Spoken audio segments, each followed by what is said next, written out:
Is there any other, the public's already had the opportunity to talk about it? Of course you are, thank you. You're welcome.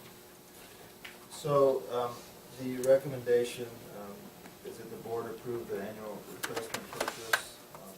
So what's the pleasure of the board? I'd make a motion to go ahead and keep on with our current program. Make that urgent. This is more of the hardware that goes with the software we did earlier. I'll Yeah. second the motion. Okay. Is there any further discussion from the board?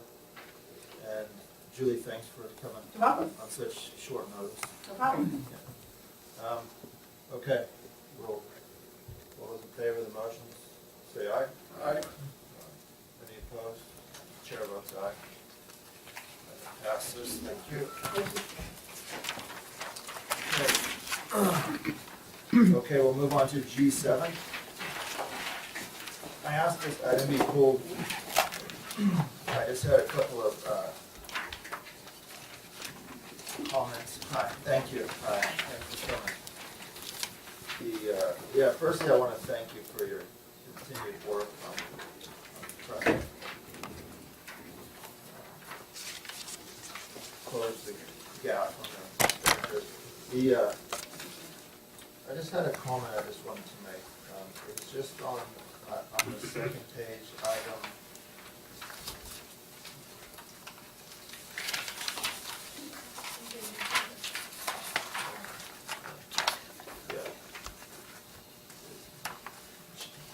Jen Brandon, Litigation Probation Officer. Okay, Jen, my question was, on point 3, it's under the first paragraph where it says progress. I just wanted to be, know that this work at trying to help us, cut costs was a result of, our budget talks last year, as we know.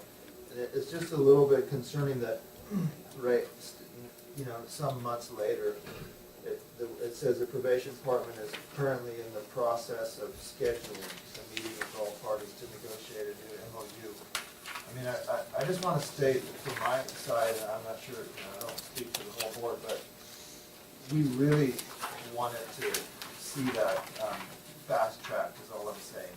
And that's all. I just wanted to pull the item just to relay that, because if we are indeed going to get some meaningful assistance from Plumas and MODOC, they obviously need to put a place mark for on their budget, and those are coming shortly around the corner.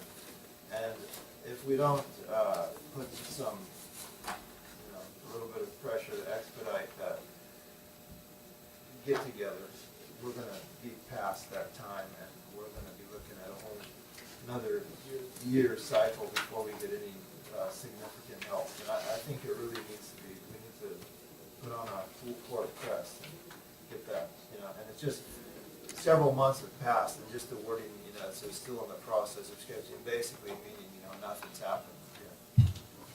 It's sort of how I see it. So I wanted to give you opportunity to comment on that.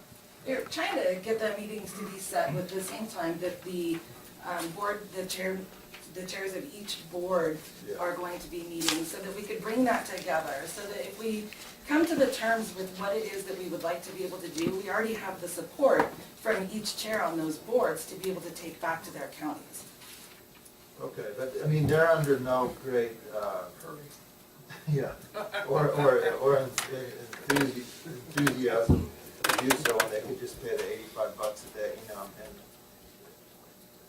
my main reason for pulling this is just to express some urgency to get that done, so we don't miss the opportunity to get that in their budget, and we sit and hold in the bag again for a whole nother year. That's all. I don't know if any other board members wanted to comment. I just had I have suggested to the administrative officers from the 4 counties that we're going to meet with on April 29th, that this be a major topic of discussion, and I'd be happy to work with Ms. Brannick to try to get some meaningful information to discuss at that meeting, and maybe that can be the I think really we need to have a plan that if we don't get any, if our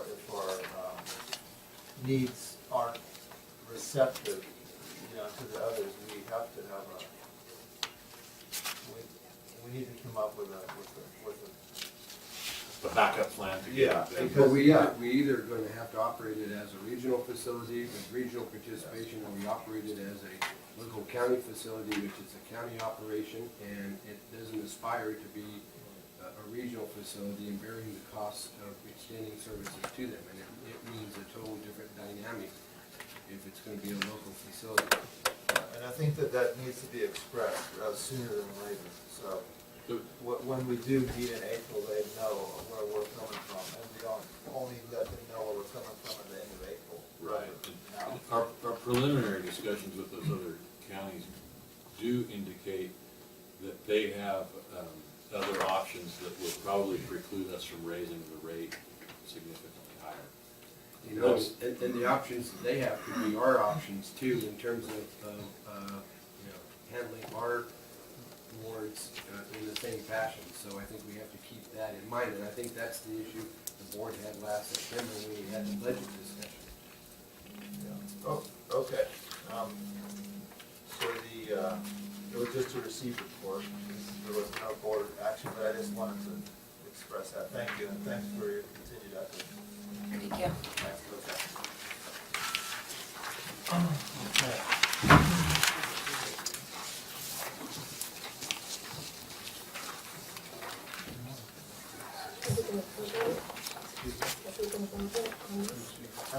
That was just to receive the report.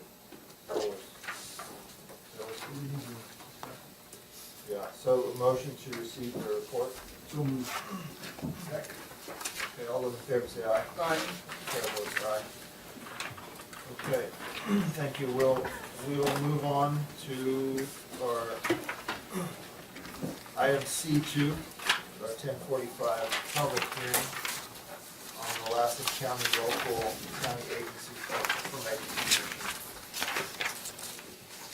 Well, what the board is being asked to do today is adopt a resolution that's in your packet that would call for an election regarding the formation of the Southern Cascade Community Services District for local ambulance and emergency medical response, and training and imposing a special annual tax on the owners of the land in that district.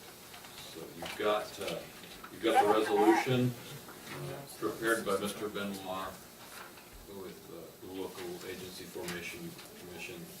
Attached to that's an Exhibit A, which outlines the geographic boundaries of the district, and Exhibit B, which is the legal description of the territory. I noticed several members of the Beaver community here that may wish to comment on it, but other than that, it's simply a request to place this item on the ballot for the June election. Okay. Is there any questions? I have just one question, Mr. Chairman, on Exhibit B, which deals with the, the legal description with all the meets and bounds in the township things. Who prepared this exhibit? Mr. Benoit provided it to the county. And who, was there any vetting of it to, I mean, because we just seem to have not only within the county, I mean, reading in the paper today, the high school district's deed from the elementary district deed is supposed to have been taken care of back in the 80s on the Washington school property. For whatever reason, never got, completed, or, I mean, there seems to be, with LAPCO, and every agency, the Army, when they transferred properties to the county with the LRA thing, back in 2003, 2004, had a number of, I mean, that's just constant, so I'd just like to know what the vetting process, because I'm tired of having these kind of errors being made. I want to make sure that if I'm voting on this, I'm voting on something that's real. This was prepared by the LAFCO executive director. I'm not sure which two of you are on LAFCO. Mr. Washington, Okay, and Mr. Benoit prepared it. I will say that this legal description appears to be pretty straightforward. very square in nature rather than a complicated meets and bounds description. but it was prepared by apparently staff of LAFCO, and they provided it to the county. I just want to make sure that in the minutes that we have clear authorship there so that the ownership, if there's a future mistake that's ascertained, that, we had sufficient concern and want to make sure that, whoever it is can be, it wasn't prepared by county staff and it wasn't prepared by the county. So, That's correct. okay. Okay. If there, at this time, if there's no other questions of the staff report, I'm gonna open up the public portion of the hearing at 10:50. So is there anybody that would like to comment on this item C2? Okay.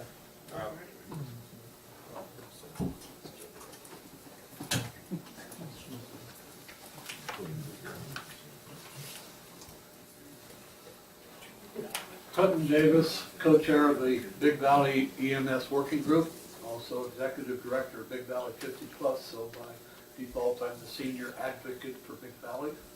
There are many seniors in there. They're all concerned that we have an ambulance service. We thank you for the efforts in the past, the resolution has gone through. We have a group here that's just here to support and asking you to go ahead and pass that resolution. The need for the ambulance has been established. There is a group out there, for some reason, that don't want to pay more taxes. I know that's a new concept, but that's the biggest thing we're fighting. What we found is those that have needed the ambulance, particularly for children or grandchildren, have no problem. It's only those that have never used it that say they don't want to pay the tax. So the opposition we have, I believe, is based strictly on greed. So I'm just asking you to support us in our effort to provide advanced life support service to the valley. And I drove all this way, so I had to say something. Thank you. Is there anyone else who would like to comment on this item? I'm Sheila Connor from Big Valley. I live in Aden, and just want to reiterate the need for an ambulance in Big Valley. Thank you. Anyone else? Okay, seeing none, we're going to bring it back to the board, and we close the public portion of this at 10:52. The action requested is to adopt the resolution. Is there any discussion or otherwise looking for a motion? I would move to adopt the resolution. Do you have a number, Julie?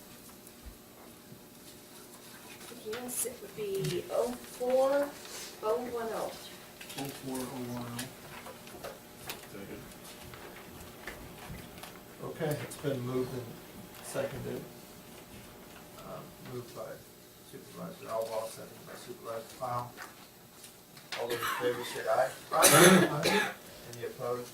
Chair votes aye. Passes. Ordinance, so do we have to? All those things done. It's a resolution. Okay. Okay, the chair votes aye, so the motion, the resolution passes unanimous. Thank you for coming down. Thank you. Appreciate it, yeah. And I'm looking forward to the ambulance service being up there, as I'm sure many are. Thank you, Aaron, for all your efforts. You do for your store. Yeah, you bet. Okay, let's move on to item H2. Planning is the annual progress report for the grant. Thomas Wiley, Planning and Building Services. Before you is the 2013 annual report for the 2009-2014 housing element. The annual report is required to be submitted to the California Department of Housing and Community Development by April 1st of 2014. For this one specifically, staff in the past has completed the annual report and submitted it by the April 1st deadline since 2009 for the 2009-2014 housing element period. However, recent changes to Government Code 65400, that's by Senate Bill 357, requires the annual report to be heard in a public meeting prior to submitting it to HCD. This is to allow the public to provide comment on the housing report. So the report that you've seen is on prescribed form by HCD, and it's a standard template that has been submitted since 2009 by Planning and Building Services. That's all I have. If you have any questions, I can answer. Okay, questions of board members? If there's no questions, well, I'd like to ask the public at this time if anyone would like to comment on this item. Okay, we'll bring it back. The action requested is to direct staff to forward the 2013 annual progress report. Looking for a motion? Okay, it's been moved and seconded. All in favor, say aye. Aye. Any opposed? The chair votes aye. Thank you, Thomas, appreciate it. Okay, we'll move on to H3. H3 is the community development block grant. I'll start, I think Lori will be down here momentarily. Oh, there you go. Go ahead. Would you like me to go ahead? At last meeting, I mentioned to the board, there were some concerns about the CDBG loan committee structure and the method by which and the risks associated with making business loans through the CDBG program. So I asked Mr. Anderson to provide a report with an overview of that. And essentially, my main concern is that the board has delegated to a loan committee the authority of approving these loans, which the way the money flows is the state grants the money to the county to loan to a private individual or business, delegates the lending authority to a committee that's composed of members of the public. Maury can get into the details of that. The county is then, in the event of default, which is very high with these types of loans because it's no secret to most that I think these programs are largely designed to fail. They're meant to loan people money that can't pay it back, and often they don't. And if that case occurs before being certified as creating the jobs that they're required to create, then the county's on the hook to repay the entire amount to the state. Now, in the event that the loans are not made, oftentimes significant expenditure is made in reviewing, underwriting, in quotes, underwriting the loans, analyzing the credit, et cetera. And if the loan's not made, the county is also on the hook for paying those expenditures out of general revenues. That and other things has resulted in a huge negative fund balance that the board's aware of in the Housing and Economic Development Program, which Karen might have an exact amount, but I think it's between $400,000 and $500,000 negative fund balance that I believe needs to be addressed. But it's an accumulation of operating these CDBG funds that we largely think are paid for by the state, but we end up holding the bag a lot of times when the programs don't go as they are proposed to go. So with that, cheery news. Well, tough intro, but very accurate. And it's not just for job creation, but job retention programs as well. And I share the same concern with Mr. Egan that the way the programs are designed, from the underwriting getting paid for only if the loan is approved, from having citizens appointed by myself who really don't have a lot of skin in the game to say no. And then most importantly, and I'm just sort of reiterating what Mr. Egan just said, but there are these windows that the county is on the hook for all this money if something should go wrong. In the case of retention, there has to be a period after the loan is given, and then an employment verification. And in that window, if something were to go wrong, as Richard said, we would be compelled to be responsible for paying that money back. In some cases, that can be a significant amount of money. And like I say, the underwriting as well as other things that go on during the formation of the loan before it goes to state for review, those are other costs that are also we would have to bear if the loan isn't approved. So the way the thing is set up, the loan, is like, better approve it if you can, because there's all these costs that have been incurred. There's benefits to the program as well. It's not, I'm not trying to paint the idea as something that isn't worthwhile in certain cases, but as Richard said, they're really,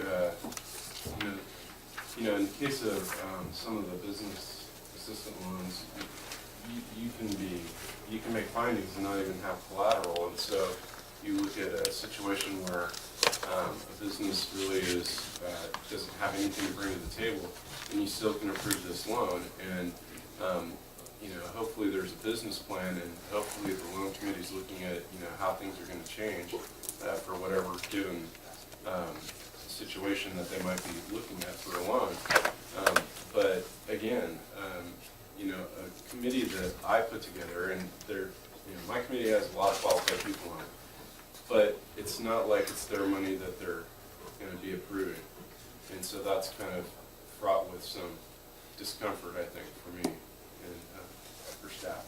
So I think the future really is looking at what kind of programs that we administer, and I'm prepared to say at this point that I'm not really keen on this particular one, and we have as Mr. Egan said, we have an issue with the fund balance right now, and I think that for a variety of reasons over the last decade, the programs haven't been run as well as they could have been, and that led to a lot of mismanagement of the way you have to run the programs. As George told you when he was temporary for a while, you need 5 more people so you can really work the programs. Well, the programs haven't